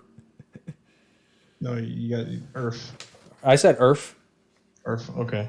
Welcome to Earth. Oh. So anyway, the trivia question is, in the original Top Gun, the backseaters are referred to as RIOs, R-I-O. What does RIO stand for? Answer the question in the comments, be the first, and if you are the first, you will be the only one to win your free Stevie Wicks candle shipped directly to your home. No shipping, no handling, no bullshit. You just get a free candle for answering a fucking question. What other podcast makes it that easy? Well, I mean, there is, but you don't have to pay for it. I mean, if you want to pay for something, that's bullshit, dude. When people fucking... It is bullshit. Free shipping, but you have to pay for handling. It's like, what? Like, taking it to the thing and paying what? You know what? It's so they can sell a product for $5.99, but then charge you $29.99 for shipping and handling. That's what it is. I was gonna buy a VCR off eBay, and it was $10, but the shipping was $40. I was like, okay. They didn't have any at a pawn shop? I haven't looked. I bought one at Goodwill, and it broke, and I've been wanting to watch the Return of the King. Just buy it on DVD. It'll be cheaper. Oh yeah, that's right. You bought it. No, nostalgia, dude. I gotta watch it on the old CRT TV with the VCR. With the VCR. The VCR. Oh my god. All right. Do you have any final thoughts on Top Gun Maverick? No. Let's wrap it up like you're getting a cheap hooker from Tijuana. I'm gonna need more condoms. But you know who doesn't use? Well, you know who has to use rubbers? Maverick, because he doesn't fucking miss. Except I think he does miss a missile shot in the first one. Shit. Anyway. Yeah, so definitely go see Top Gun Maverick if you haven't. And if you have seen it, go watch it again. Seriously. And like this is not me being funny. Please help us send Hollywood a message that this is the kind of shit we want. America. I'm probably going to go see it at least one more time, if not more. Hell, I'll be honest, if we weren't going to Kings Island on Sunday, I'd probably go watch Top Gun Maverick again. And when it comes out, I'm going to fucking buy it. But I'm going to wait for the collector's set that has... Because I don't own Top Gun because it's always on some streaming service. But when they come out with the special collector's box set with all the extras and shit, I will buy that motherfucker. Because Top Gun is a phenomenal movie, and Top Gun Maverick is an even better movie. And not to sound like Ben Shapiro and Matt Walsh, but like send Hollywood a message. Tell them this is the kind of stuff that we want. These are the kind of movies that we want to see made. Like none of the woke bullshit. And so I was going to make this point on a different podcast, but I'll say it now. Like when I say woke bullshit, I don't mean don't have gay characters. I don't mean don't have diverse casting, because this movie has diverse casting. And I love the fact how they handled Phoenix, because this is obviously a very competent woman. She gets picked for the mission, so she's one of the better pilots out of this field of elite pilots. She proves her worth, but at no point do they say... They don't go out of their way to be like, oh, remember, she's a girl. It's like, no, she's just there because she's fucking good. She's not there because she's a woman. She's a woman who's good and is there. Like, you don't have to drive it home. And she doesn't have to be like, I've been standing up to men my whole career. No. And you don't have to emasculate any of the other characters to make her look good. Because she is good. Her gender has nothing to do with it. She's just that fucking good. It's like, could you imagine Alien if Ripley was like, oh, damn, if it wasn't for all these fucking men, we'd never be in this. No! She's like, there's shit needs to be done. I'm going to go do it and be a fucking badass. You don't need to virtue signal in order to get... It's better when you don't. 1% of people who actually care about this. But it's better when you don't. And I bring up the film Philadelphia. That movie is quite literally about a gay man's struggle. But you know why it's not fucking condescending and virtue signaling? Because the story is about a gay man's struggle during the AIDS epidemic, when gay people didn't have really rights to speak of, and he was unjustly fired from his job for being gay. That's a legit story. But you couldn't tell that story today unless it's in the context of a historical piece, because holy shit, could you imagine if that happened today? If a law firm... Oh, the movie's fucking phenomenal. And Brokeback Mountain is one of my favorite movies of all time. And I've explained to it on this podcast why. It's phenomenal. But that movie wasn't virtue signaling. It was accused of virtue signaling, but it wasn't. You don't have to, because honestly, when you virtue signal like that, everyone's like, oh, look, we're diverse, we're inclusive. I mean, I'm sure there are movies out there that aren't, but is anyone really overtly trying to not be anymore? Certainly not out of a major Hollywood studio. Mm-mm. And I mean, it's fine. I'm a fan of diverse casting, but we've been doing it for a while now. Like, this is not a new thing. It's not like something that's only been happening in the last 2 years or so. We've made steady progress for a very long time. Yes, there was bullshit in Hollywood back in the day, but I'd like to remind everyone that that was Hollywood.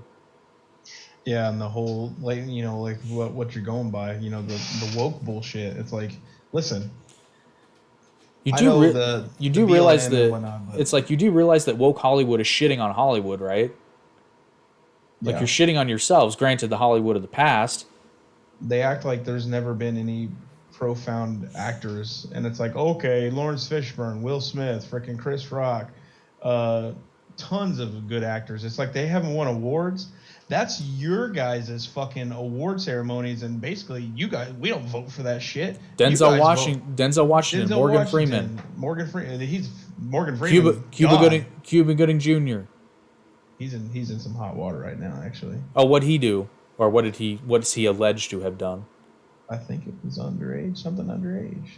I don't know. I'm not gonna go into anything. I don't know for a fact, so I'm not gonna speak on that. Yeah, but anyway, I don't know. There are tons of freaking actors that are just.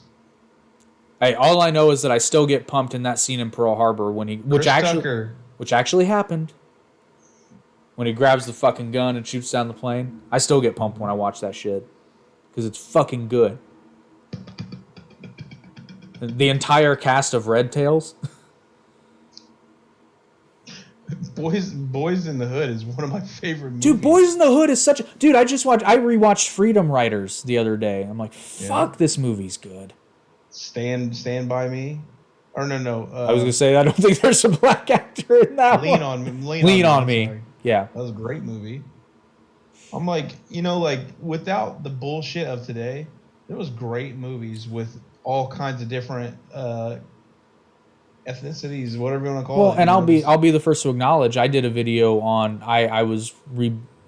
this another video that I made was reacting to the Take, which is a YouTube channel. They did a video about the stereotype of the asexual Asian male, and I agreed with parts of it, but I took issue with some of the films they chose to show when they were talking about something that was legitimate. But like, for example, they talked about how like Asian men never had leading roles or romantic interests, and they were showing clips from Mortal Kombat. I'm like, the main character was Asian, and he had a romantic interest. Like, what the fuck? And then they personally offended me by showing clips from a film called Flowers of War and talking about how it was a white savior movie. I'm like, okay, bitch, you didn't watch this movie because Christian Bale is in the lead role. But if you've seen that fucking movie, you know it's not a white savior movie. It's not. And I was deeply offended because they obviously had never seen it. Because if they had, they would have never dreamed to say something so stupid. They have some legitimate points. They talk about how, there was a lot of yellow facing done in the 50s, 60s, and even into the 70s, and that's legit. But we don't do that anymore. But then we make a movie like then Hollywood makes a movie like Tropic Thunder, which makes fun of the fact that Hollywood does blackface and yellowface and all that, and people get offended by that shit. It's like, what the fuck? It's a goddamn joke making fun of the fact that they used to do this shit, and they were so. Who I am. And they were so goddamn self-righteous about it that they thought it was okay. Like, what the fuck? I have no idea who I am. That word. Our people. Well, and then you even notice in Tropic Thunder, they also make fun of the fact that Hollywood thinks it's okay to, go full bore in portraying, like, the mentally handicapped with the Simple Jack thing. That's a direct reference to, like, movies like, which Forrest Gump really wasn't that bad, but I love Forrest. Eyes rain.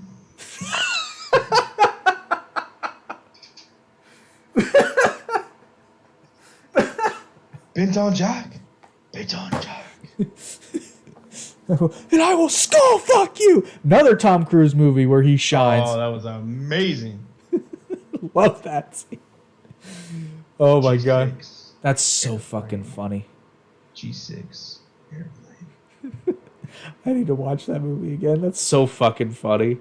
All right, we are off. We have derailed completely. We have completely flown off the radar. It's okay, though. This was a good one. This was a good one because, let's be honest, if you wanted just like a straight-up Top Gun review, there are plenty of shorter videos on YouTube that'll give you that. But if you want the real insight, the real trivia, the real fucking offers from the best companies ever, free shit on our podcast, plus cool little tidbit facts and references that you will only get on the Average Intelligence Podcast. There is a reason why our logo is a chimp wearing a suit.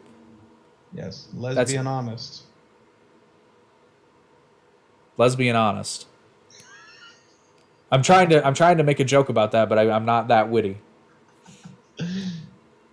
I suppose that's better than being a bisexual. I was trying. It's a couple seconds too late. All right. Well, I think that'll pretty well wrap it up. Be sure to check out the 5 things you probably didn't know about Top Gun video. Link in the description. And I actually encourage you, if you want to, the video I made about the take video reaction I did. It's pretty long, but if you just like want something on to casually listen to in the background, because you don't have to see what's going on. It's one of those kind of videos because I'm just reacting to their video. And I highly recommend you check out the original because the take makes good shit. It's just sometimes their bias shows a little bit, and I just wanted to call them out on that particular one. I feel like that video should have gotten a little bit more love than it did. It happens. It does happen. Same with the Top Gun video, so go show it some love.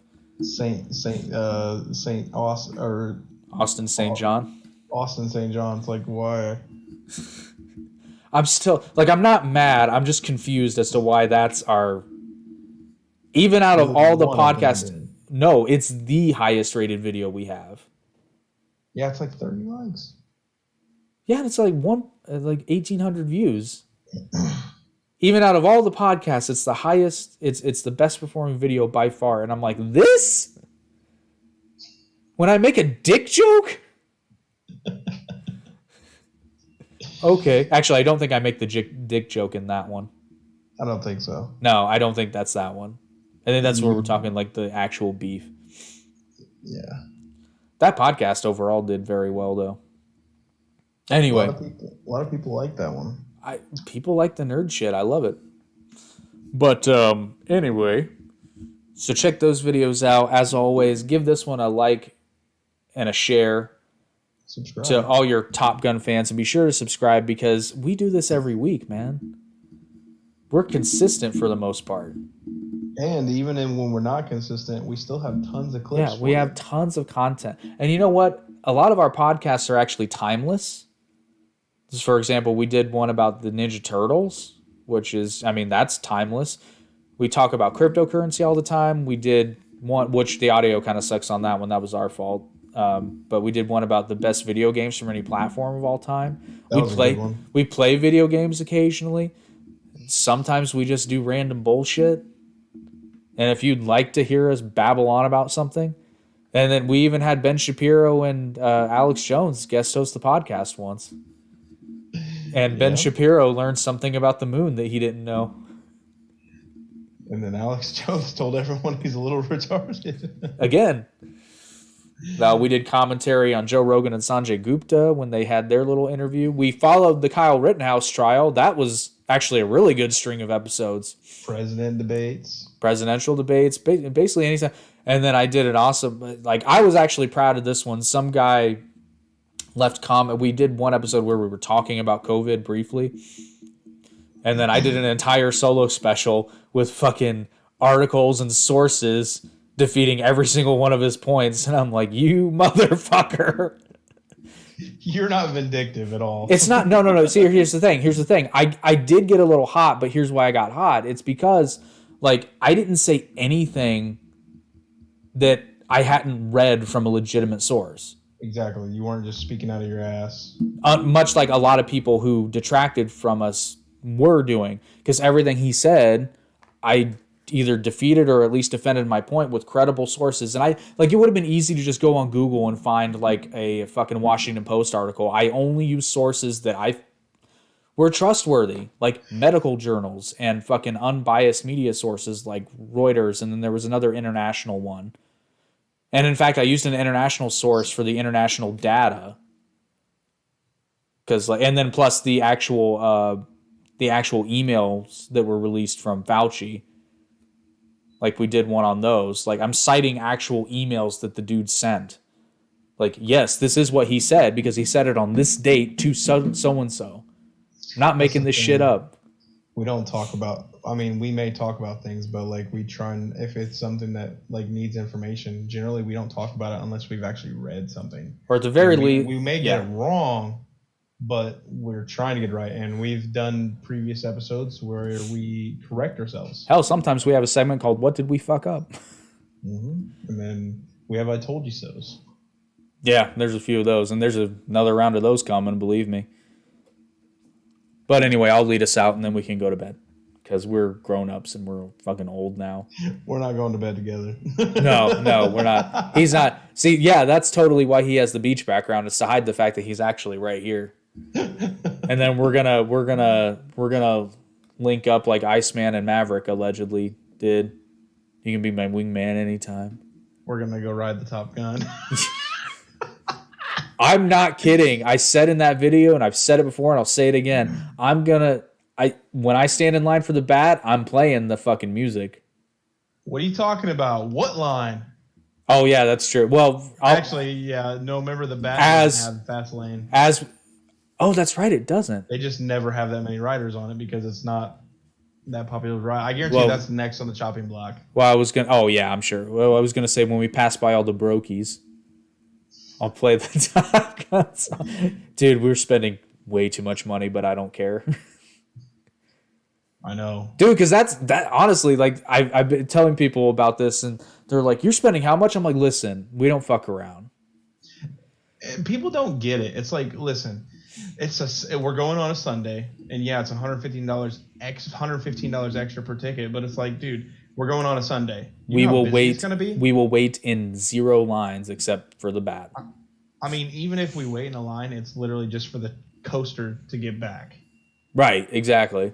And so it's like, it's definitely worth it. You know, it's like, even if you go once or even twice a year, it's like, yeah, you might spend $400, but then I think if we go again, it'd probably be hopefully during a weekday where it's cheaper. I want to get to where we go more often, or at least I go more often, and then I'll invest in a gold pass again, because it doesn't save a ton if you're doing fast lane, but at least it saves some money. But the thing is, if you have the gold pass, then like even if you don't get a ride every single ride while you're there, you're coming back. Yeah, exactly.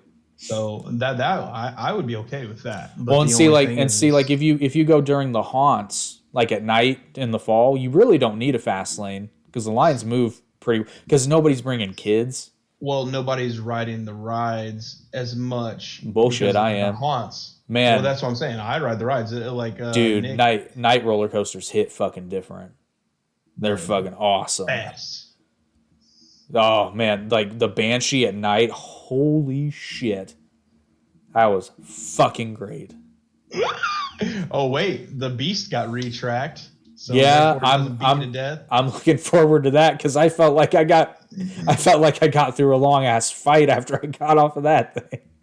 Well, if you remember, I gave you the hint. Well, yes, you did. That was in the very front, and it's a game changer. That was and quite now helpful. Imagine with the new tracking. And then we get to ride Orion again.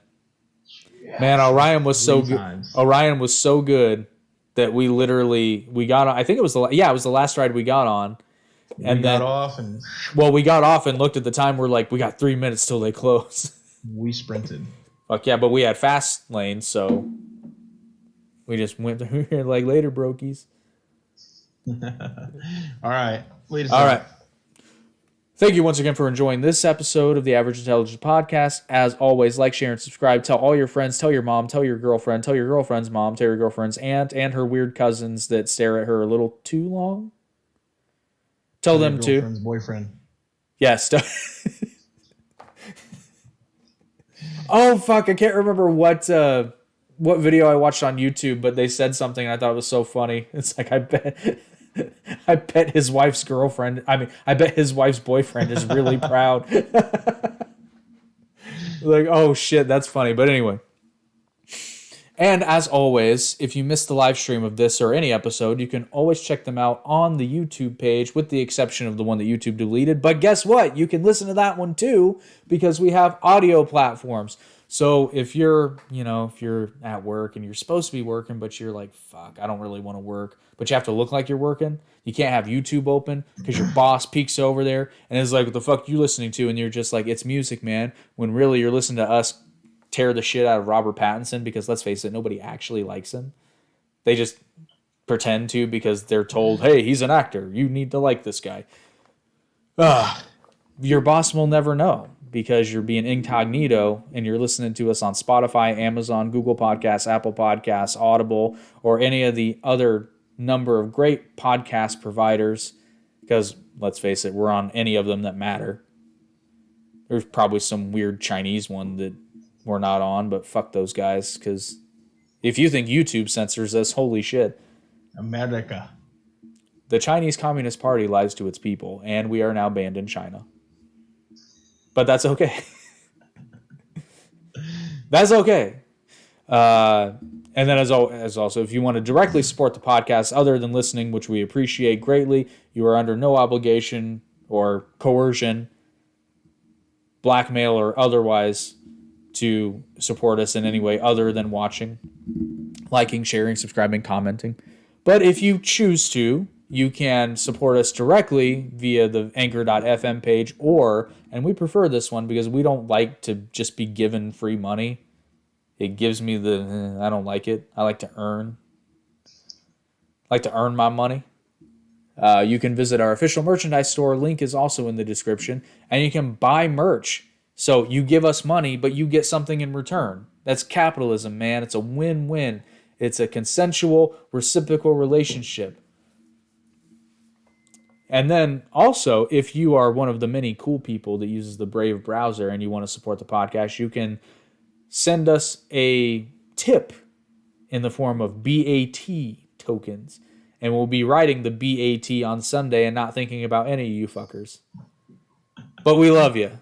If you so choose, because we love the BAT and we love the Brave browser, and it's a very good browser. I like it a lot. I would use it even if I didn't make small amounts of cryptocurrency. It really is a good browser. It's fucking phenomenal. Yeah.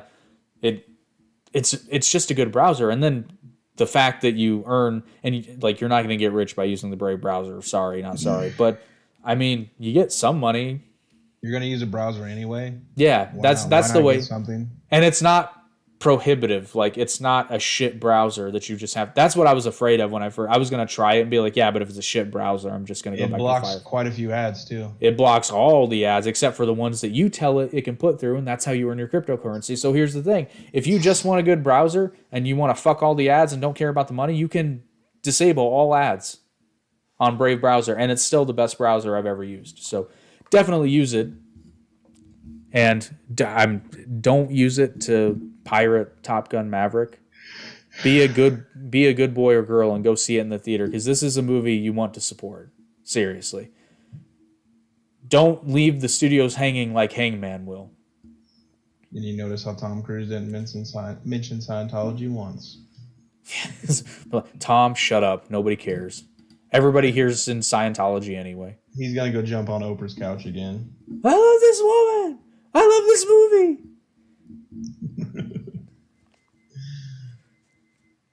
Anyway, that's all we've got for tonight, folks. Fly, Web.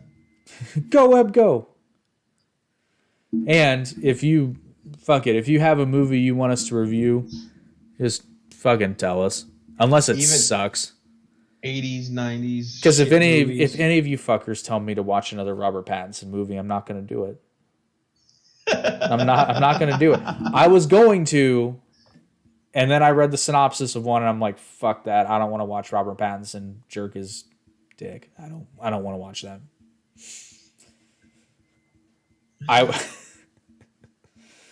I'd rather watch Matt Walsh's What Is a Woman on loop for 10 days.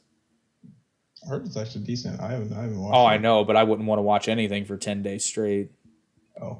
I'm about to subscribe to Daily Wire for a month to watch that and Run, Hide, Fight, because I've heard they're both quite good. Run, Hide, Fight. I've basically heard it's just a survival movie, and it's not any better than like other survival movies. But like, that's fine. No bullshit, But I know that's what I'm expecting. I'm expecting a survival movie, and I've actually read some reviews that said it's actually, for what it is, it's quite good. That's what I've read. I don't know. I haven't seen it. But I've heard that very much in the same vein of Top Gun Maverick. It's no bullshit. It's just, here's the story. Here's a lot of action. You know. We should be. Yeah. So let's send a message to Hollywood. Give us good movies. And for the love of God, somebody stop hiring fucking Robert Pattinson. Please stop. I want someone to count how many times he mentioned Robert Pattinson Please. in this podcast. Somebody, and I want someone to do this legitimately. someone with way too much spare time, go through, watch all the podcasts, pick out the videos. You have my permission. Clip it and make it look like he likes Robert Pattinson. Oh, that'd be funny. That'd be funny. Like, I love Robert Pattinson. I want to watch Robert Pattinson jerk off to a scrimshaw of a mermaid. Somebody can do it. But no, seriously, I want a Jake Hates Robert Pattinson collection, but I don't have the time or desire to make it. So you can make it because you have too much time in your mother's basement because you're wasting your life watching Robert Pattinson's film career slowly circle the drain. But make that and then send it to Robert Pattinson on Twitter, please, because I don't care. See, that's the difference between me and some of the other people that dislike actors with all of their being. I don't give a fuck. I'm perfectly okay with Robert Pattinson knowing that I think he's the shits. I think Robert Pattinson has a YouTube channel called nakedhd.xyz, and he keeps commenting on our podcast. Probably. That wouldn't shock me. I just had to ban the I had to ban the account. Well, whether it's Naked HD, XYZ, or Robert Pattinson, fuck you. Just stop. Just fucking stop. But you know why I don't care, and really why people who actually like Robert Pattinson, who after seeing their psychological professional, should not give a fuck about what I say, because Robert Pattinson is drying all his emo tears with fucking 100-pound notes in his loft in England. So I think he'll be fine. He's going to the gym. No, he's not. No, he goes to the gym. He's going to the gym and he's opened up his container. Something's in the way. There's I pick up a dumbbell. Yes, it's time to go home. All right. Shut me up. Shut up! Oh, wait, I have to turn it off.